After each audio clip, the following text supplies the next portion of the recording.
Hoje vamos falar de Vale. A mineradora brasileira confirmou a saída de um conselheiro da empresa e ele escreveu uma carta de renúncia. E o Edu do Sul Notícias trouxe alguns trechos dessa carta de renúncia que são bastante impactantes. Ele vai falar e depois a gente vai comentar. Mas antes, já dá um likezinho aqui e bota aqui nos comentários. Você tem ações da Vale? Sim? Não? Por quê? Certo, Edu? Exatamente isso aí, Thiago. A gente viu uma carta que foi, como o próprio Thiago falou, bem impactante, porque as palavras usadas pelo conselheiro que renunciou foram palavras muito fortes. Antes de a gente falar sobre essa carta e os impactos disso, eu vou ler esse trecho que o Thiago citou, que é bem impactante. O conselheiro que renunciou aqui, né, ele falou o seguinte: apesar de respeitar decisões colegiadas, em minha opinião, o atual processo sucessório do CEO da Vale vem sendo conduzido de forma manipulada, não atende ao melhor interesse da empresa e sofre evidente e nefasta influência política. Ou seja, palavras bem fortes aqui do conselheiro que renunciou, né, que é o José Luciano Duarte, e a gente viu que ele caiu atirando, digamos assim, né? Ele saiu da Vale e jogou uma bomba, digamos assim, né? Falou palavras muito fortes. O que dá pra gente interpretar disso, Thiago? O que será que ele quer dizer com manipulado e o que a gente tira dessa carta que veio a público recentemente? Eu não posso falar por ele, eu posso falar aquilo que eu interpreto do que ele escreveu, né? Manipulado, não sei o que ele quer dizer com isso, mas sofrer a nefasta influência política, eu acho que aqui eu consigo interpretar bem, porque as informações são públicas, né? Existiu uma pressão do governo federal numa empresa privada para que o presidente da empresa se tornasse o Guido Mantega, né? E isso não deu certo, apesar de muita insistência, e outros nomes começam a surgir, nomes muito ligados historicamente a empresas estatais ou ao meio político, e isso deve ter causado um certo desconforto num conselheiro que, inclusive, as pessoas muitas vezes não sabem, mas um conselheiro, inclusive, tem deveres legais perante a sociedade. Então, é um cargo de alta responsabilidade, no caso da Vale, mais responsabilidade ainda pelo tamanho que a Vale representa na economia brasileira, e eu acho que ele não quis trazer para ele este passivo de eventuais judicializações que possam ocorrer contra ele e outros membros do conselho. Então, me parece uma decisão que deve ter sido bastante estudada por ele, imagino que por outros conselheiros também, e isso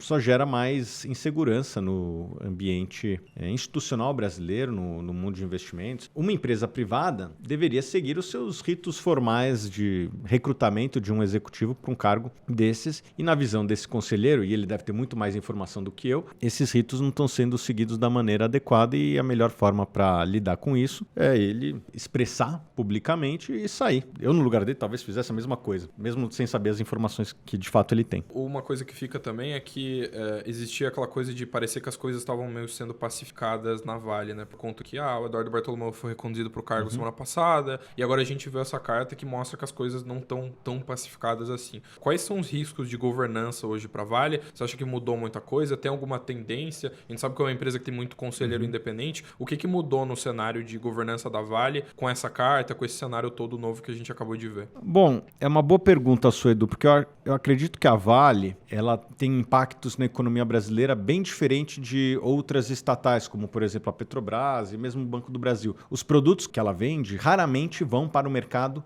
interno. A maior parte da produção da Vale vai para fora do Brasil, sobretudo a China. A última vez que eu vi, a China representava 10 vezes mais volume de vendas do que o Brasil representava. Então, ela não é uma empresa que tem um impacto muito grande em controle de preços ou eventuais políticas públicas de controle de preço. Eu tenho certeza que isso não vai acontecer na Vale. Aonde que poderia ser o impacto de indicações políticas na Vale? Principalmente em projetos de investimento que não necessariamente façam sentido para o acionista. Quando você ou eu investimos numa empresa, o que nós queremos? Nós queremos fazer esse investimento e que este investimento produza um retorno. Esse retorno ou através de um crescimento, ou através de um dividendo, ou através de um programa de recompras, coisa que a Vale vinha fazendo de maneira excelente ao longo dos últimos anos, pagando dividendos, fazendo programas de recompras. Cerca de 20% das ações da Vale foram recompradas nos últimos 2, 3 anos. É uma belíssima recompra de ações. Então, tanto o conselho como a presidência da empresa vinham fazendo um belíssimo trabalho de alocação de capital, coisa que talvez no passado a Vale tenha deixado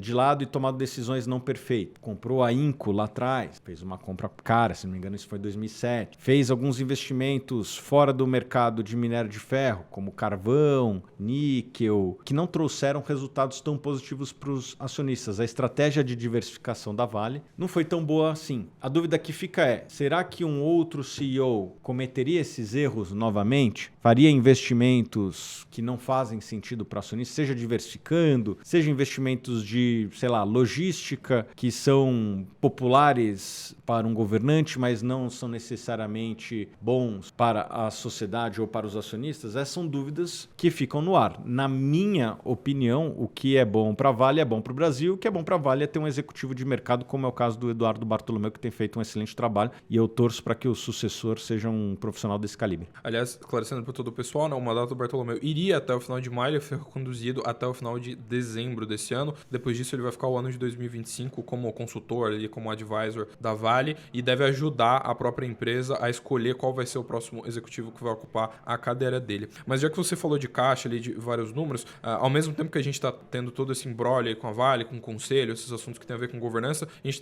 também está vendo um mercado um pouco barulhento em termos de cotação. No momento que a gente está gravando esse vídeo, Vale 3 está caindo ali 19%, 20% year to date, né? Ou seja, do primeiro pregão do ano até agora caiu ali cerca de 20%. E ontem, especificamente, a gente viu uma queda de mais de 5% no minério de ferro. A gente já viu alguns solavancos na commodity e a gente viu isso de novo. O que dá para esperar? Dá para, na sua visão, assim, é possível que a Vale dê uma volta por cima, digamos assim? Dá para ser otimista com Vale ainda nesse ano? O que dá para esperar da companhia? Ótima pergunta, Edu. Este preço atual do minério de ferro, algo entre 110 e 115 dólares, a última vez que eu vi, que foi ontem, ainda não vi, a gente está gravando terça-feira, ainda não vi o preço hoje. É um preço muito saudável para a Vale. A Vale tem um custo de produção mais ou menos de uns 50 dólares, 55 dólares, então ela consegue ter uma margem muito competitiva e com isso gerar caixa e fazer programas de recompra. Se a gente for ver o histórico da Vale recente, não é uma empresa mais de crescimento. De fato, nos anos 2000, a Vale foi uma empresa que cresceu muito a produção de minério de ferro e hoje ela não tem mais esse perfil. O consumo de minério de ferro no mundo já não cresce mais tanto quanto vinha crescendo, né, por conta da industrialização da China. Então, a tendência é que a Vale não seja mais um caso de crescimento e seja um caso de dividendo. Ao contrário, talvez do setor elétrico ou de outros setores, é um setor que tem uma volatilidade maior. Por quê? Porque o preço do minério de ferro, ele tende a ser mais volátil. No 2016 chegou a 40 dólares, há uns 2 anos atrás bateu 220, então é quase que nem petróleo, né? Sobe e desce todo dia e isso obviamente traz uma volatilidade de resultados para a Vale, mas não é porque o resultado é volátil que é um negócio ruim. Eu brinco que quando o mercado está ruim para a Vale é médio e quando está bom é muito bom. Por quê? Porque ela é uma empresa muito competitiva, ela tem provavelmente a mina de melhor qualidade de minério do mundo e por conta disso ela consegue produzir mais com menos na hora que a gente compara com outras mineradoras do mundo. Então, apesar desse ruído